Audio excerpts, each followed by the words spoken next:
Ladies and gentlemen, I wanted to just give you a little bit of a context of this project so you can see exactly where it connects with the entire world. Okay? The NLSA proudly showcases the work of Mzansi Libraries Online pilot project today. This is a project of the National Library of South Africa, which is funded by the Bill and Melinda Gates Foundation to the tune of 32 million rands. And this is 32 million rands in 2012 values. I don't know what it is in the rand values today. It is part of what is called the Global Libraries Program of the Gates Foundation. And the goal of this GL, as we call it, program, is to improve the lives of 1 billion so-called information poor people in the world. So we are part of that 1 billion, okay? And they want to do this by 2030, just a few years from today.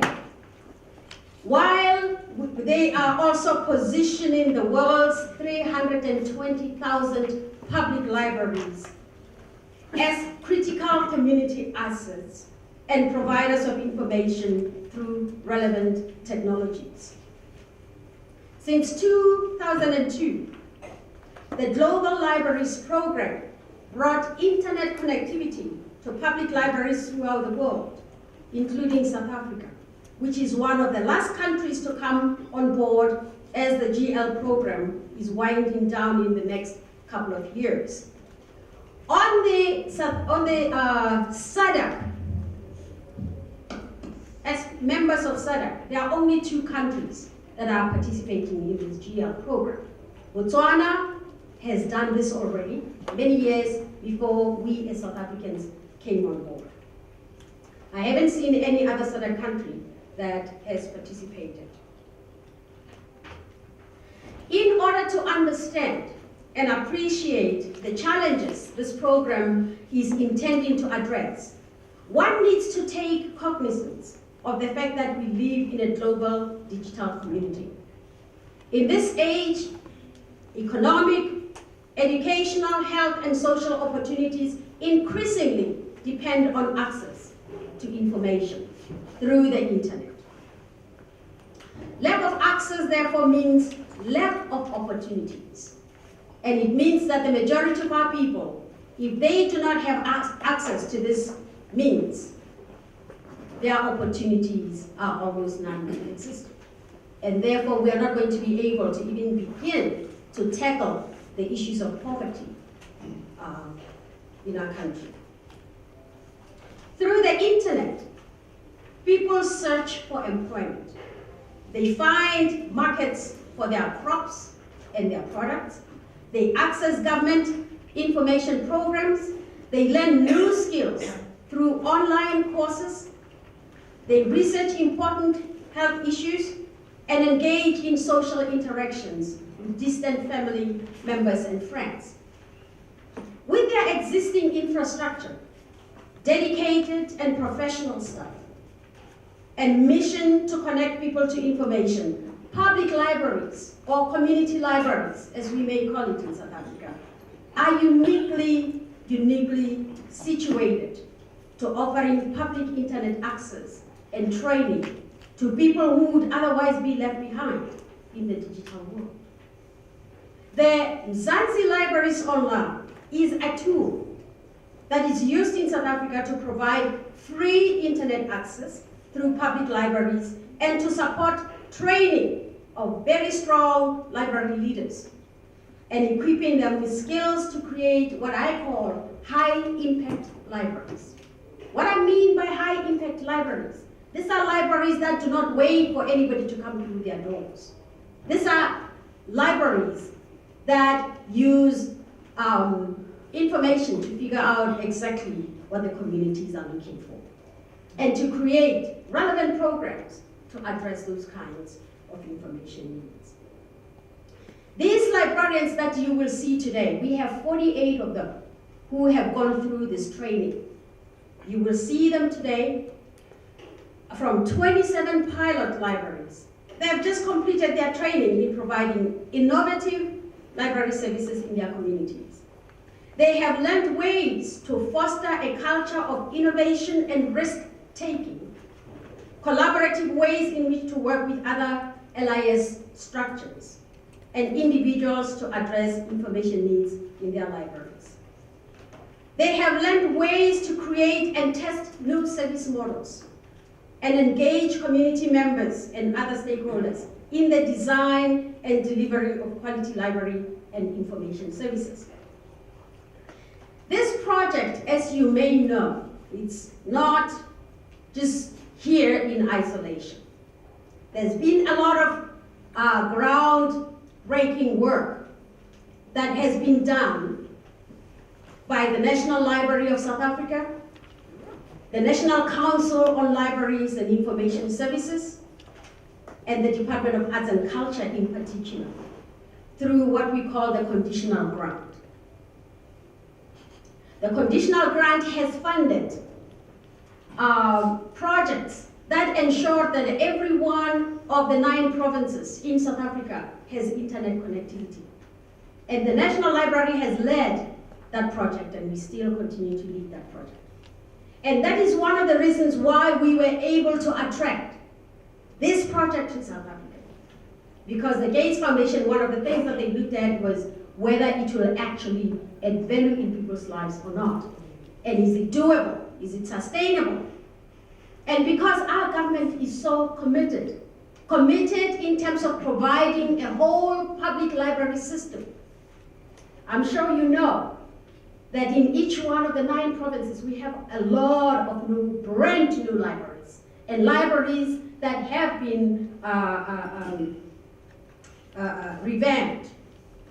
And every one of the new libraries that we bring to your neighborhood is a state-of-the-art library. And that is exactly what the MLO is showing us.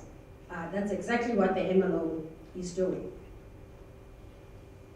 What you will witness today through the exhibits, and you have already seen a lot of them, are examples of innovations happening in these public libraries for the benefit of the South African public. The NLSA is proud to spearhead this project with a lot of other critical partners, as I've already indicated.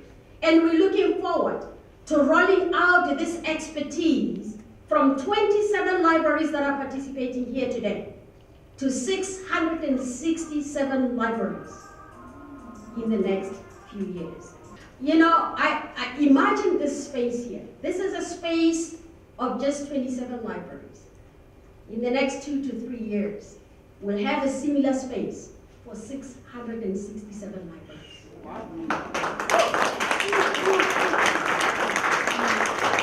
Can you just imagine the impact on people's lives in those communities, people who never had access to a library to start with?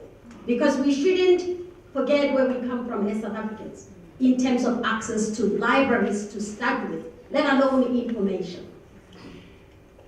I usually say to people, the National Library of South Africa is going to be 300 years old in the next 3 years, 2 years, in the next few years. 2018. 2018. Yeah.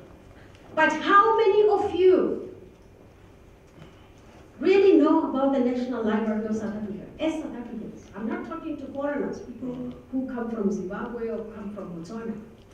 Even I, as a national librarian, I didn't know about the National Library because it wasn't there to serve me and the people who look like me. But in this South Africa, it is our institution.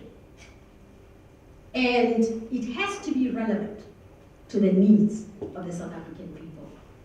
And that is one reason why we are here today.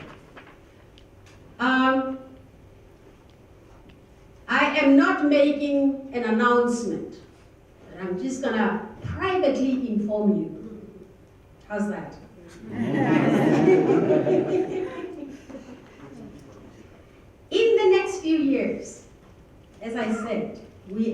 moving. We are going to be doing a similar kind of work and more, working with 667 libraries. We have just received a country grant worth 140 million rands.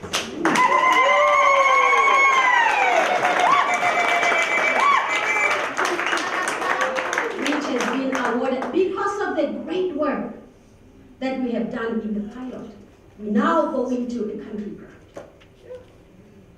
And guys, yes, if you miss this train, you have missed it. We're moving, we're on the move, we are unstoppable. So I'm just imagining what that will feel like in South Africa. Let me give you a scenario. Eddie and I have worked for UNISA, just to give you an example of what we think is going to happen. We work for UNISA. You have almost 500,000 students of UNISA in this country and outside. And UNISA students, because they are distant education students. If even 2% of them show up on campus, you don't know what to do. I mean, it's villages of people, lots and lots of people. Imagine if we have those students accessing their My UNISA, which is their teaching and learning platform, through your libraries, through all the 667 libraries. That means that students of UNISA in KwaZulu-Natal will go to a will be there. Yes, we may have challenges with physical space, but we are not worried about physical spaces. We need to create virtual spaces to accommodate a lot more people. Imagine people in Mohalakweni. So Mohalakweni is so much pride. That's my hometown, Mokopane. They have a library. They have libraries. The lady was telling me there are 5 of them now. I grew up with not a single library to go to. Until I went to university, I had never seen the inside of the library. So we take it for granted that because we are putting out these libraries, the people will come. Don't do that. Because we don't want these libraries to end up being white elephants. We need to find workable strategies to bring people to use the spaces. The minister likes to say, I give the library space over 3 billion rands a year to broaden the system. But what guarantee do I have that these libraries will get used? So it is on your shoulders. It is my responsibility also to ensure that what this government has done, what this government continues to do in providing us with these resources, we're able to really change the lives of 1 billion people. Well, please sit back, relax, enjoy the function with us. And I officially open this function this morning. I thank you very much.